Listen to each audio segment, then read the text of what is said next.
and welcome to Empowering Talks, a Forbes Middle East podcast coming to you from right here at the Women's Summit in Riyadh. Today joining me is a distinguished guest, Randa Bessiso, founding director at the University of Manchester, Dubai. Thank you so much for joining us here today. Thank you so much. It's a pleasure. Women leaders today are reshaping industries and driving impact across sectors. From your own journey, what key enablers or mindsets have been most important in helping women thrive in leadership roles? Education has always played a pivotal role in equipping, empowering women over centuries, cultures, and we've seen many examples of the importance of the transformational power of education for women. And in order to equip a knowledge-based economy that is based on confidence, skills, knowledge, empowering and involving women is very important. Of course. To realize the full potential of the economy. So at the University of Manchester, Dubai, we've been providing postgraduate programs and specialist masters for working professionals for over 20 years now. The programs are flexible, where they allow working women, and many of them are already leaders, to acquire the knowledge, skills, and degrees that they're after while they're working. So they don't have to sacrifice a career, and they can easily manage, due to the flexibility, their studies from a world-class university, one of the top-ranking programs in the world, while they're studying, managing work, family, and other commitments. Confidence has been an important part of building the leaders of tomorrow, whether male or female. I personally believe that leadership is gender blind. So good leaders are good leaders regardless of their gender. Yeah. But particularly women would respond more to having an ecosystem that showcase role models, encourages and empower that path whereby they could tailor their career if they wish, and study at the time, depth and format that they want. Luckily, we've been able to know firsthand that these stories of success of some of our amazing students in the region, and particularly here in Saudi Arabia, that they have managed to deliver on their career goals while and straight after they have completed their higher education studies with the University of Manchester in Dubai. Amazing. You've played a very important role in building the University of Manchester's presence in Dubai and expanding access to executive education, as you just said.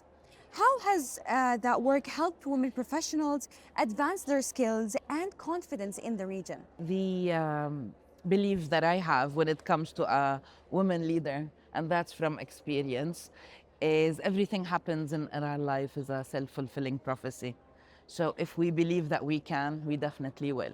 And if we work with our community, business community, personal, professional life, without putting labels, that I am a female leader, and when we work with our When we just say I'm a leader, we don't put like female before it. Yeah. Amazing. So when we realize that by removing the label by which we look at our business community, we just focus on really what are the skill gaps. So the programs they offer, as I've mentioned earlier, in addition to being quite flexible, they also take the learner on a journey of learning by doing, which is the Manchester method. So they work as consultants in real life cases. They travel for continents to acquire not just the knowledge, but also a very strong professional business network in our branches in Hong Kong, Singapore, Shanghai, in addition, of course, to our main campus in Manchester in the United Kingdom. By being put in real life scenarios, it pushes the learner to get the best out of their potential within a safe environment, yes. And that safety net to learn, unlearn, relearn over the course of a 2-year part-time flexible program. We also provide a lot of mentorship programs We have a buddy program between alumni and students. We have mentorship where mentees and mentors work on either career goals, academic goals, or simply life aspirations. We do a lot of showcasing for our students and alumni, and we found women are really trailblazers. They finish their programs with flying colors, and they manage to break that I mean, glass of course, ceiling you as fully well. equip them through practical learning. Absolutely, absolutely. And they are very committed to their studies. They're really able, and I'm trying not to be biased, but I see that they are one of the top, at least 10% of the top academic achievers in across programs are females. And we have seen many entrepreneurs, many amazing leadership examples in government, in private sector, in corporate worlds, but also in community service. Women deal with business the way they're innately wired, with empathy. Yes. We are More understanding. in a way, it's our, I think, genetics that we are nurturers. Yes. We build communities, and we found that even when it comes to female entrepreneurs, they invest more profits into their business.